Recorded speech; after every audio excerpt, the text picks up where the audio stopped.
نسل انسان کا آغاز حضرت نوح علیہ السلام کے بعد۔ ناظرین گرامی، قرآن پاک اور قدیم الحامی روایات کے مطابق آج روئے زمین پر جتنے انسان بستے ہیں وہ سب حضرت نوح علیہ السلام کی اولاد میں سے ہیں۔ حضرت نوح علیہ السلام اللہ تعالیٰ کے برگزیدہ نبی تھے جنہیں ایک ایسی قوم کی طرح بھیجا گیا جو شرک اور گمراہی میں مبتلا ہو چکی تھی۔ انہوں نے 950 سال تک اپنی قوم کو ایک اللہ کی عبادت کی دعوت دی، مگر اکثریت نے انکار کیا۔ آخرکار اللہ تعالیٰ نے ایک عظیم طوفان کے ذریعے نافرمانوں کو ہلاک کر دیا اور اہل ایمان کو نجات دی۔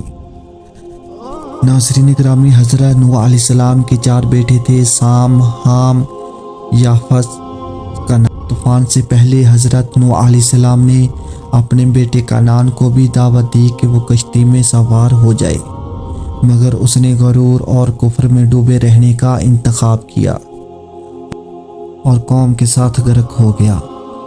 اس کی والدہ اور باقی اہل خانہ بھی جو ایمان نہ لائے تھے اسی انجام کو پہنچے۔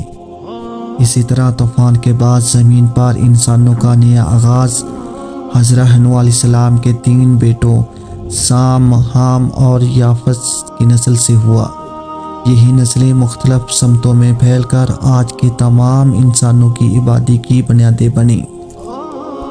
سام حضرت نوح علیہ السلام کے بڑے بیٹوں میں سے تھے۔ طوفان کے بعد وہ مشرق کی طرف خاص طور پر یمن میں آباد ہوئے۔ ان کی نسل سے عرب، فارس، روم، بنی اسرائیل اور کلدانی جیسی بڑی قومیں وجود میں آئیں۔ سام کو ابو العرب بھی کہا جاتا ہے کیونکہ عرب قبائل کا سلسلہ نسب انہی تک پہنچتا ہے۔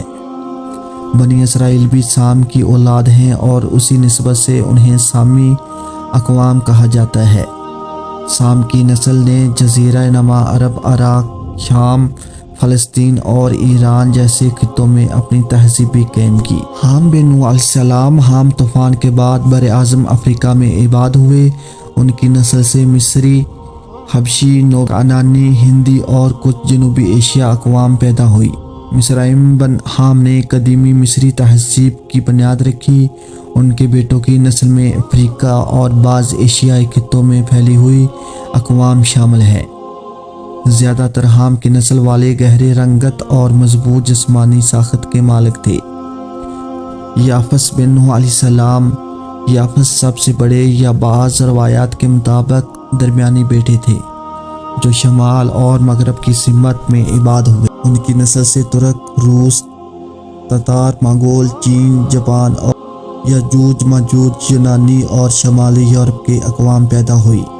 معتدل علاقوں میں پھیلی اور تجارت، جہاز رانی اور جنگی فنون میں مہارت حاصل کی۔ آج زمین پر بسنے والے تمام انسان چاہے وہ کسی بھی نسل، زبان یا رنگ کے ہوں، حضرت نوح علیہ السلام تینوں بیٹوں سام، حام اور یافس کی اولاد ہیں۔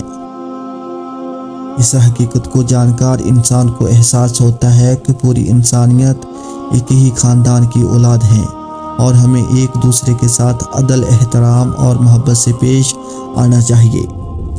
آج زمین پر جتنے بھی انسان ہیں سب کا نسب حضرت نوح علیہ السلام کے 3 بیٹوں سام، حام اور یافس سے جڑتا ہے۔